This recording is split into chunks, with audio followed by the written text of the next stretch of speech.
చెప్పండి అన్న. సంఘటన జరిగిన తర్వాత చుట్టుపక్కల వాళ్ళు కానీ మీరు ఎలా దీనికి తీవ్రంగా ఖండిస్తున్నారు?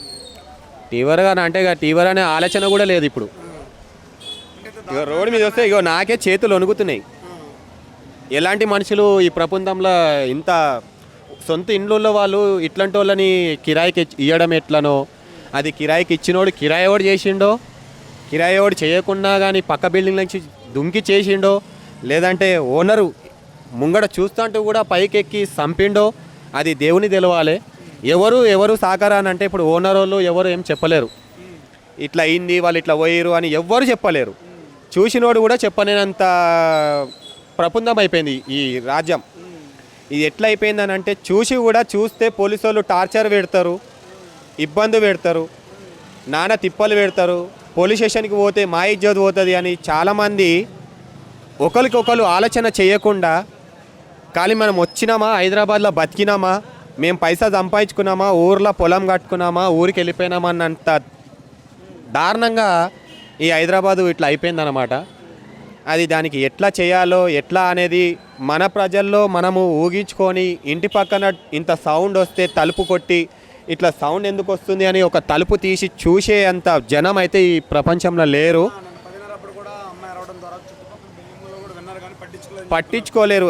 అది మ్యాలంటీ వాళ్ళది ఏంది అని అంటే ఎవరేమైతే నాకేంది, మేము తింటున్నామా బతుకుతున్నామా డోర్ పెట్టుకున్నామా. ఏమని అంటే ఇప్పుడు ఆమె వాళ్ళ మమ్మీ కొడతా ఉన్నది, నీళ్ళ కోసం లొల్లవుతున్నది, కరెంటు కోసం లొల్లవుతున్నది, మెట్ల కాడ చెప్పులు పెడితే లొల్లవుతున్నది, బయట పైనుంచి నీళ్ళు గారుతున్నాయని లొల్లవుతున్నాయి. అది ఎవరు లొల్లి పెట్టుకున్నారో, ఎంత దారుణంగా లొల్లి పెట్టుకున్నారో. అమ్మనైనా లేకున్నా కానీ వాళ్ళు డ్యూటీకి పోయినాక పిల్ల మీద కూడా కొంచెం సీరియస్ అయ్యారు కూడా అని ఆ పిల్ల వాళ్ళ తల్లి చెప్పడం జరిగింది. కానీ అండ్లా ఇప్పుడు ఉన్నోళ్ళు అయితే చేయలేరు, బయటోడు వచ్చి చేసిండు అని మనం చెప్తున్నాం. కానీ అది బయటోడు చేసిండా, వాళ్ళ చుట్టాలు చేసిరా, వాళ్ళ దాంట్లో కూడా ఏమైనా లొల్లి అవ్వచ్చు, వాళ్ళగిన చేసిరా, అది ఎవరికి తెలియదు. వాడు మాత్రం దొరకడం అయితే దొరకాలని చాలా తొందరగా కోరుకుంటున్నాను. వాడు ఎంత జల్దిగా దొరికితే అంత నరకంగా పోలీస్ స్టేషన్ పోకుండా వాడిని చీమల మధ్యలో కూసబెట్టి బట్టలు ఇప్పి నరి రోడ్డు మీద దేని మధ్యలో కూసబెట్టి తేనె చక్కెర వేసి పోలీస్ స్టేషన్లో పోకుండా తేనె చక్కెర వేసి వాడిని నరకం చూపెట్టాలైతే మేము ఊగించుకుంటున్నాము. తీసుకుపోయినారు. ఇక అది దేవుని తెలవాలి, మనం చెప్పలేము. ఎందుకంటే రేపు మనం 24 గంటలు గల్లీలో తిరుగుతుంటాం. ఇప్పుడు నీ మీద నేను పగవాడలేను, నువ్వు నా మీద పగవాడలేవు. ఇప్పుడు నేను టీవీలో చెప్పేయంగానే వాడిని పట్టుకొని మళ్ళీ నా వల్ల కూడా కొంచెం ప్రాబ్లం ఉంటుంది. నేను అంత దారుణంగా చెప్పలేను. దొరికితే చాలు, డేనిస్ మధ్యలో కూసబెట్టి పోలీస్ స్టేషన్ పోకుండా తేనె మంచిగా చక్కెర పోసి కూసబెడతాం చాలు. మేము అంత అవసరం ఎవరికి వచ్చిందని అంత గ్యారంటీ మనం చెప్పలేము. ఇక దేవుని తెలవాలి, ఆ దేవుడే మనకు చూపెట్టాలి. చూపిస్తే చాలు. నేను అనుకున్న కోరిక అయితే ఇది ఒకటి. ఈ ఏరియా పరిస్థితి అంటే చాలా గంజాయి. నైట్ పూట అంటే నేను కూడా తిరుగుతాను, అంటే నేను కష్టం పోతాను కాబట్టి నేను తిరిగే పోయేట్లా నాకు కూడా చాలా అయినాయి. కాకపోతే నేను 25 సంవత్సరాలు అవుతుంది కాబట్టి మేమంతా ఒక అటు ఇటు నమస్తే గిమస్తే అని చెప్పుకుంటా చాలా తిరగడం అయితే బాగా అయింది. కానీ బయట వాళ్ళు ఎక్కువ వస్తున్నారు. బోరబండ, ఎల్లమండ, మా నాంపల్లి, మన సికింద్రాబాదు ఆడికెళ్ళి చాలామంది రావడం జరుగుతున్నది. అంటే వినాయకుని చవితి సంప నుంచి ఈ దుర్గామాత గురించి అక్కడిక్కడికి వెళ్ళి దోస్తులు చాలా ఎక్కువ అవుతున్నారు. ఇంకొకటి ఏంటంటే ఇక్కడ కొత్త కాలేజ్ కట్టిరు.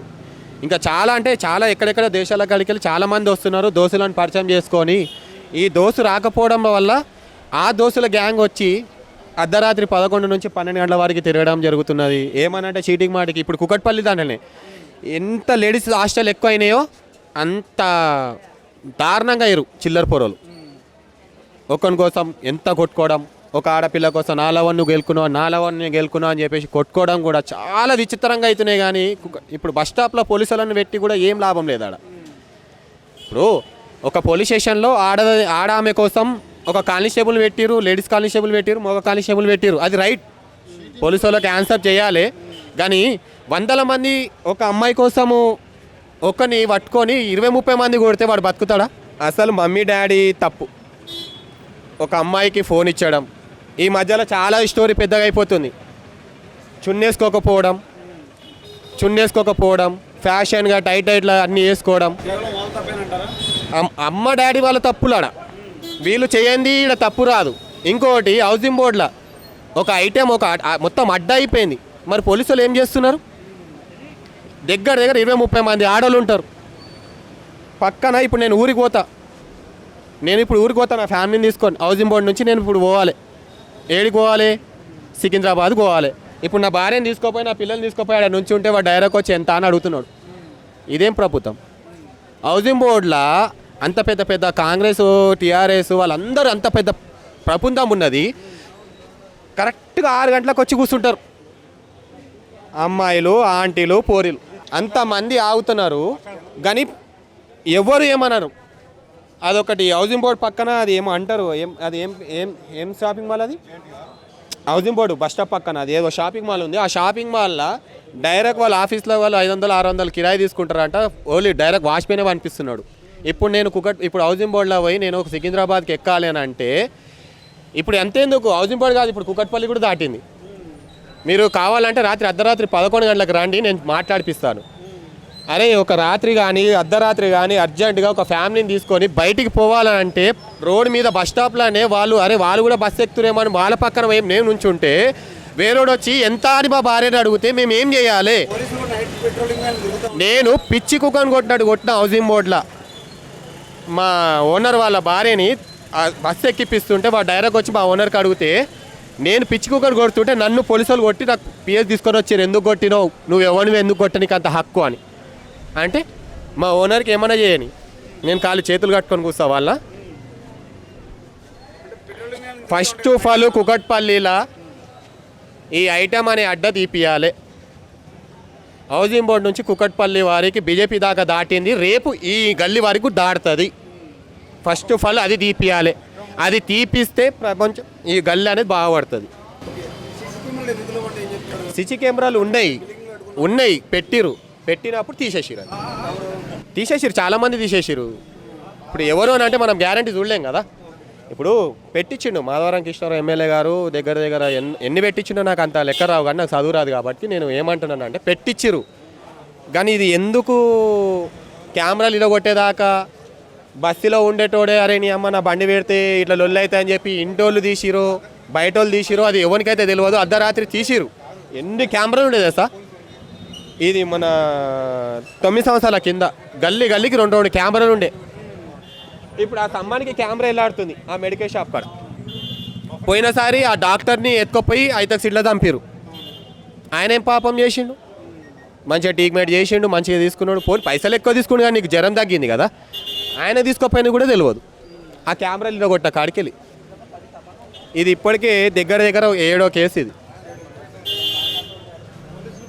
పెద్దోళ్ళు లేదు, చిన్నోళ్ళు లేదు. పోలీసు వాళ్ళ సహకారం ఏం చేయాలంటే నాకు దయచేసి కుకట్పల్లి సహకారం నాకు ఏం చేయాలని అంటే గల్లీకి గంట తిరగాలి. తిరిగితే ఈ గల్లీ అనేది బాగా పడుతుంది. టైర్లు ఎత్తుకపోతున్నారు, ఆటోలు ఎత్తుకపోతున్నారు, బండి ఎత్తుకపోతున్నారు, ఫోన్లు ఎత్తుకపోతున్నారు, మర్డర్లు అవుతున్నాయి, అమ్మాయిలను గెలుపుతున్నారు. ఇంత దారుణంగా అవుతుంది అని అంటే ఫస్ట్ ఆఫ్ ఆల్ ఇక్కడ ఎవరు ఈ గట్టిగా ఉన్న కెపాసిటీలో ఏ పార్టీ అయినా ఉన్నాడో ఆయన ఒక్కసారి వచ్చి దగ్గరుండి ప్రజల ముంగటనే అందరు ముంగట ఇన్ని కెమెరాలు తీసుకొచ్చిన గల్లీకి కెమెరా పెడుతున్నా నేను ఉన్నా అని ఒక్కసారి జై హింద్ అని చెప్పు. మేము కూడా జై హింద్ అంటాం. అంతకన్నా మించి ఇది మాట్లాడడము, వాళ్ళ గురించి గొప్ప చెప్పడం, వీళ్ళ గురించి చెప్పడం కాదు. ఫస్ట్ ఆఫ్ ఆల్ ఈ మొత్తం జనాలు చిన్న సౌండ్ వచ్చినా బయటికి రావాలి. అర్ధరాత్రి ఏ సౌండ్ వచ్చినా బయటికి రావాలి, చూసే బాధ్యత మనం చేసుకుంటే రేపు వాళ్ళు చూసిరు కాబట్టి మేము రేపు చూస్తాం. అలాంటి ప్రభుత్వం మంచిగా ఉంటేనే ఈ గల్లీకి అందం ఉంటుంది. బతకడానికి ఇంకో 100 మందిని మనమే మన ఊర్లోకి వెళ్ళి తీసుకొని వచ్చి బతికించుకోవడానికి మనకు ఒక ధైర్యం ఉంటుంది. కానీ ఈడ మాత్రం ఏ ఓనర్ అయినా కానీ కిరాయి తీసుకోవాలి. ఎవరేమైనా లొల్లి పెట్టుకొని ముంగడ గట్టిగా లొల్లి పెట్టుకొని తలకాయలో పడితే ఫస్ట్ ఇల్లు కాల్ చేయండి అని ఇంటికి తాళం వేస్తారు. ఇంకా ఏమన్నా కానీ గంతే. ఇంకా అంతకన్నా మించి ఏం లేదు ఈడ.